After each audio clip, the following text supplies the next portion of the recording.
Good evening and welcome to the Channel Studios here in London with your international news around the world in 5.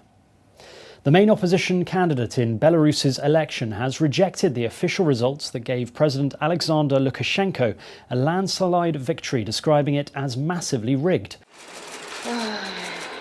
Svetlana Tikhanovskaya said she considered herself the election winner, not the incumbent president.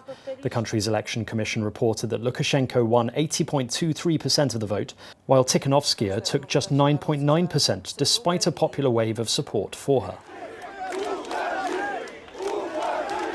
Similar preliminary results released on Sunday prompted unprecedented violent protests in cities across the country, and dozens of people were reportedly injured in the fighting, and one person may have been killed, that's according to activists. Protests have continued in the Lebanese capital Beirut, where at least 200 people are believed to have been killed by last Tuesday's devastating explosion. Protesters have taken to the streets and clashed with police for a third straight day. It comes after Prime Minister Hassan Diab announced the resignation of Lebanon's government on TV. Many people have accused the country's leaders of culpability through their alleged negligence and corruption. About 20 people have been detained so far, including the head of Lebanon's Customs Department, as well as the head of the port itself. Jimmy Lai, one of Hong Kong's most prominent pro-democracy figures, has been arrested and the newspaper he runs searched by police under the new national security law.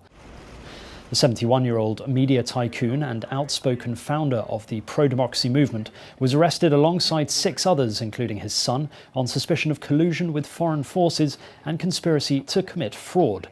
Mr. Lai, who also holds UK citizenship, is the most high-profile figure to be detained under the new law so far.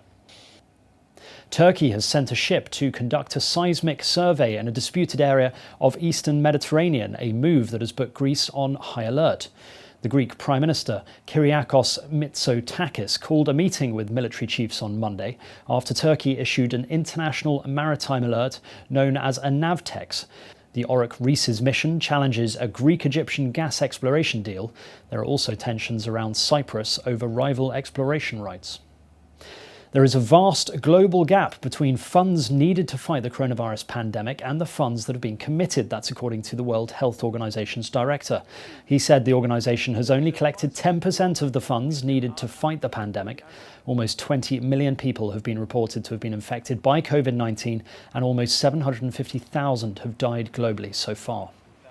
The Mauritian Prime Minister has warned that the damaged ship leaking oil off Mauritius could break up, threatening an ecological and economic disaster. More than 1,000 tons of fuel has been seeping from the bulk carrier MV Wakashio into the sea off southeast Mauritius, polluting the coral reefs and sand beaches visited by hundreds of thousands of tourists every year. In Indonesia, Mount Sinabung volcano has started erupting, with a giant cloud rising 5 kilometers into the sky, sparking concerns over possible lava flows. Dramatic footage showed a huge plume of thick ash rising from the peak of the mountain. Authorities have warned local residents and tourists to stay outside a 3-kilometer radius of the volcano and to wear masks to minimize the effects of falling volcanic ash.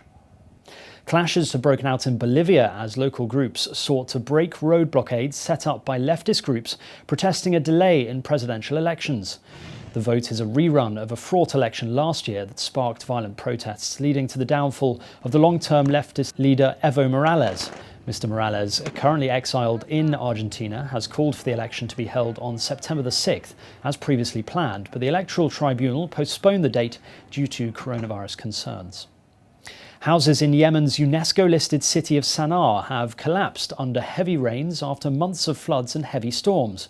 Around 5,000 building roofs are now leaking, and at least 111 houses have either collapsed or partially collapsed in recent weeks. Further floods are expected to cause further havoc across the country, which is already reeling from 5 years of civil war. And finally, Kenya's famed wildebeest migration has begun, but this year there will be no tourists to be watching due to coronavirus travel restrictions. Masai Mara National Reserve is usually crowded with international tourists hoping to see a pride of lions during the annual wildebeest migration, but this year COVID-19 means there are very few or no foreign tourists. This is, of course, bad for conservationists who rely on the funds to pay for rangers and protection, but it's a positive for many local Kenyans who this year got to see the animals up close and personal, all to themselves.